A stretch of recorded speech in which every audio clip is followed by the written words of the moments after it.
What I see here is what we call addictive logic. Okay. So when I'm working with somebody on an individual one-on-one basis around their acknowledgement that they think they're using too much of a substance and they really don't know how to be sober.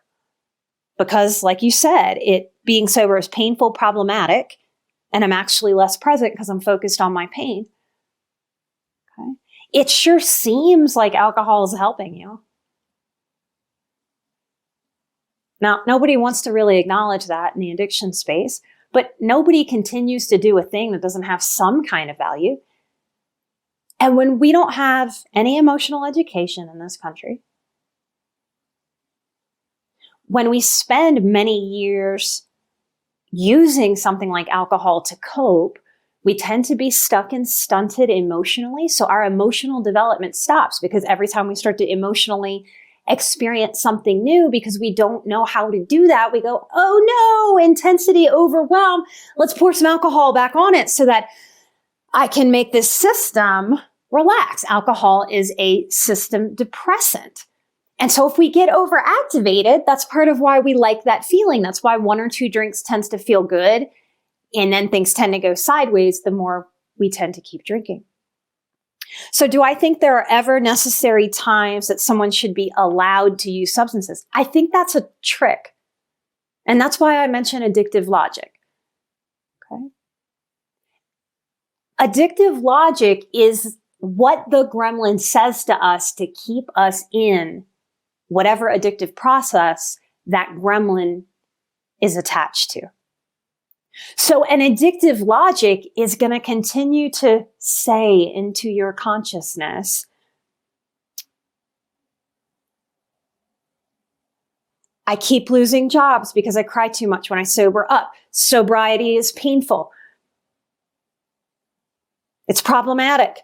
I'm not present. All the things that the monkey mind chatters to get you to light up a cigarette, to go get a drink, or to justify continuing to do what's comfortable and to justify pushing the growth away because it's hard and scary. That is addictive logic. That's not a healthy logic. A healthy logic, I promise you, does not look at sobriety and life as problematic and painful. Because in true sobriety, it's not just about drying out. In fact, I don't want any of my people to dry out from alcohol unless they have a very strong plan. And we're replacing that alcohol with other activities, other cognitions. We've got to replace that addictive logic. And we have to manage that critical voice. Without managing that critical voice, most of us would go back to whatever substance or whatever behavior we see as doing too much and is problematic.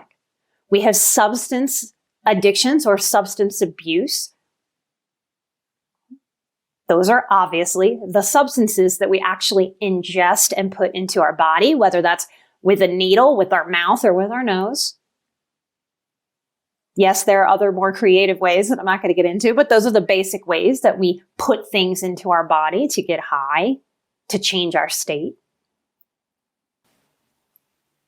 And I do not demonize alcohol or any other drugs. In my own life and history, I certainly had periods of my life where if you took a snapshot of me, I would have fit all the addiction criteria. I have never and will not identify as an addict. At this point in my career, what I believe is that it's not, is someone an addict or not? Addiction is part of the human condition. We can get addicted to sex, gambling, shopping, hoarding, food, attention. In some ways, an eating disorder I can describe as an addiction to perfection through the lens of trying to control the body. Well, how can I prove that every single person can struggle from addiction? The phone. The phone. Who owns one of these devices who can't really admit, yeah, I'm addicted to it? Because when we don't have it, we don't feel totally comfortable anymore. We feel a little activated. That is a low-grade addiction. And if you've ever been with somebody who physically can't put the phone down and look at you eye to eye, you'll really start to see, oh, wow, that really can be problematic. Yeah, judgment doesn't help anything in any way. Somebody's commenting, Lori's commenting that this is so unjudgmental and refreshing. Yeah, judgment will not help. Judgment is part of why some of us drink too much. It's a big factor. So I would want to work in lots of things in life. It's not all or nothing. And that pendulum swings from all or nothing when we don't know how to be balanced in the middle.